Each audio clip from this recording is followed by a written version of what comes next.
This is a GCSE chemistry tutorial within topic 7, which is the organic chemistry unit.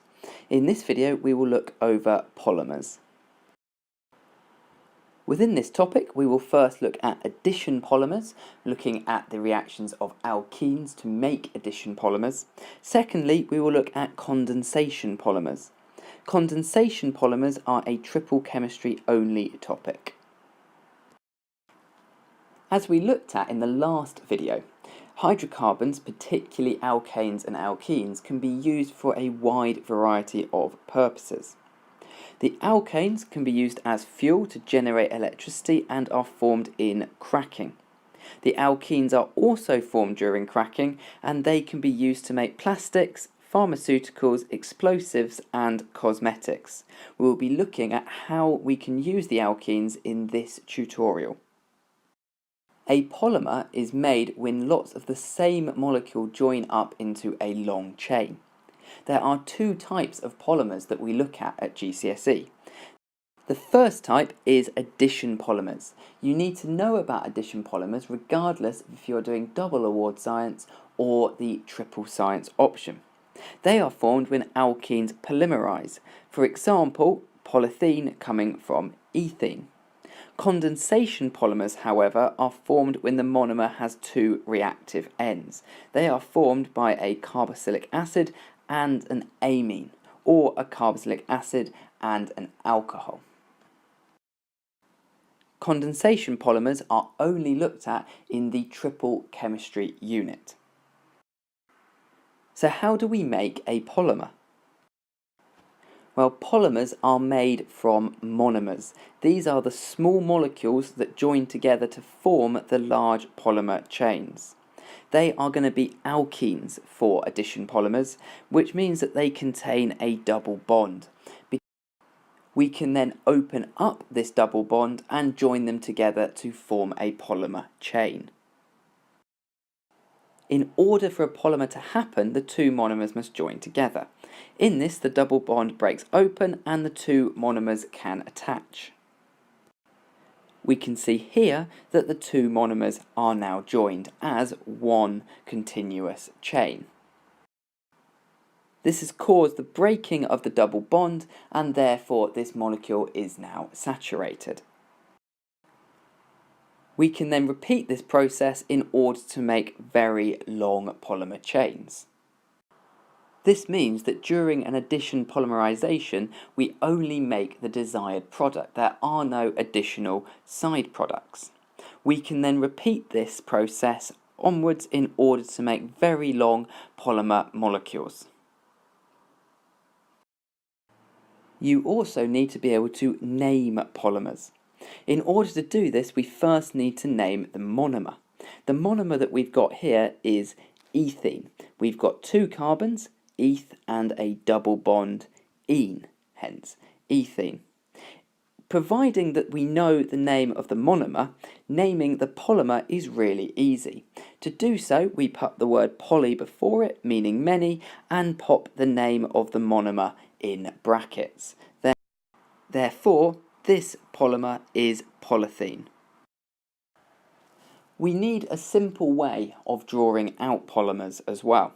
Because it would take a really long time to draw out the entire polymer chain, we can just use a short cut of this. For polythene, we know that the ethene part is our repeating monomer, or our repeating unit. Therefore, we can isolate this in brackets and pop an N after it. The N tells us that there are lots and lots of monomers. If we knew how many monomers there are, we could replace the N with the precise number. We can then cut this out in order to be able to draw the repeating unit. Here we have the monomer, the polymer, and the repeating unit for our polymer. Our example was polythene. Our monomer structure is here. This is our ethene. For our polymer structure, we have our repeating unit in brackets with N to show it's part of a polymer, and then finally we can isolate just the repeating unit. You can be asked to draw any three of these in your GCSE.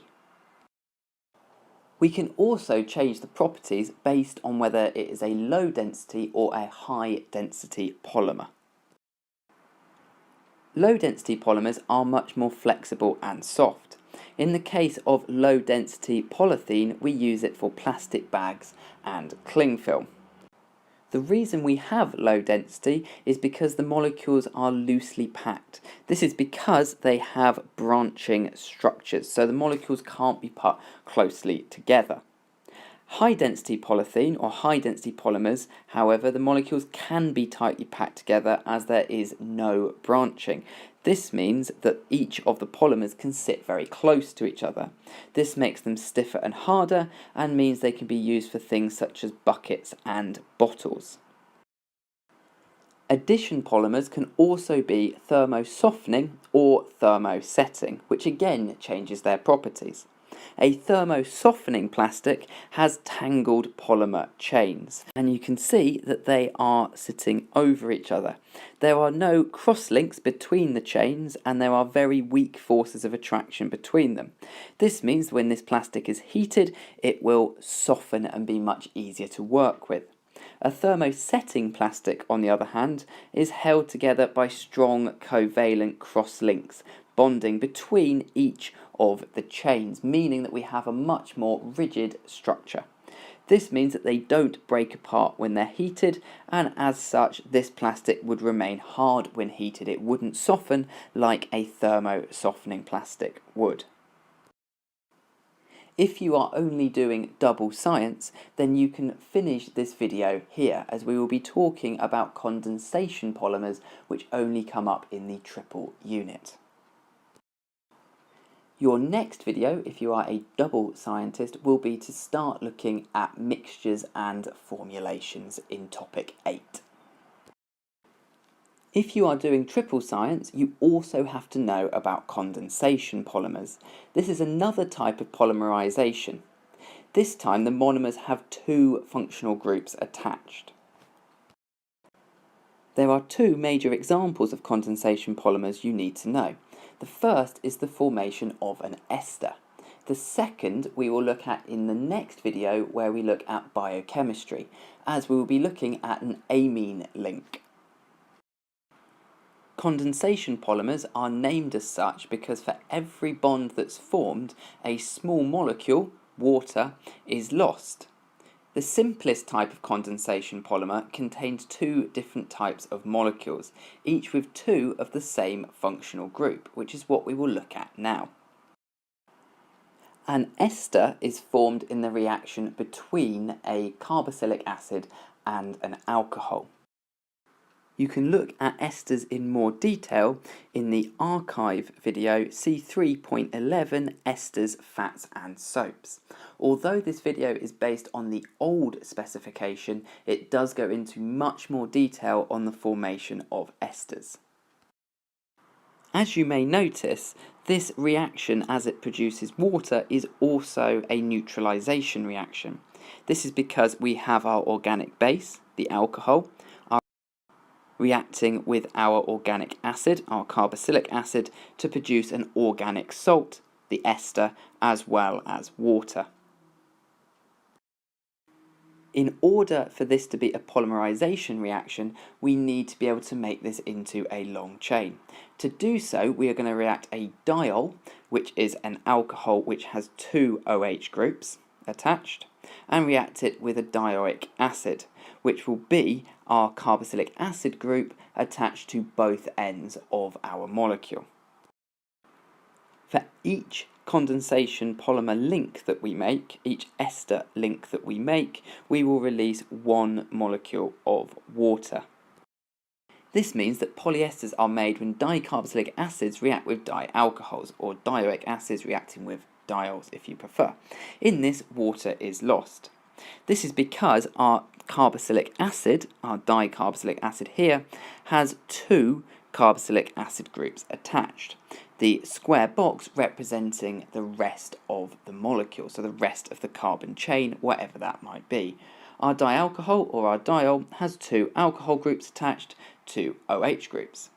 When these react together, we end up with the formation of a polyester, our ester link here, as we lose an oxygen and two hydrogens, forming this COO bond. This COO bond is our ester link. The N, just as it did for addition polymers, tells us that this is part of a much larger molecule, and we know that it is a polymer. In this case, because of the ester link, this is a polyester.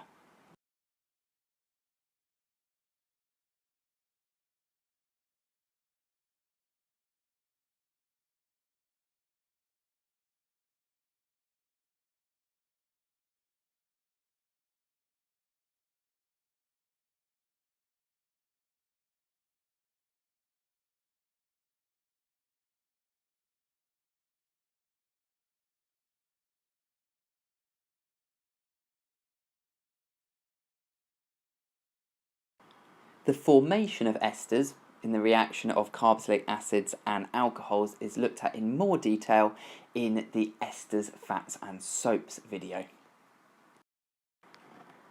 Finally, we're going to look at comparing addition and condensation polymers, as you could be asked to do this in your exam.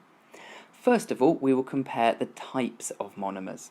So in an addition polymer, we have one monomer type containing a carbon-carbon double bond, whereas in a condensation polymer, we have two monomer types, each containing two of the same functional groups.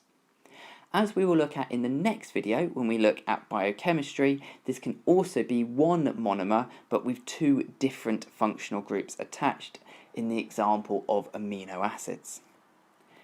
In terms of number of products, addition polymers only forms one product, which is our desired polymer. Condensation polymers, however, form two products, the desired polymer and a small molecule, which is usually water. Finally, for functional groups, addition polymers just have that carbon-carbon double bond. However, in condensation polymers, we have two reactive groups on each monomer, which can react in order to form this link. In the next tutorial video, we will look at the biochemistry aspect of organic chemistry, which will be the final video in the organic chemistry series. In this, we will look at amino acids, carbohydrates, and DNA, all of which are a triple-only topic.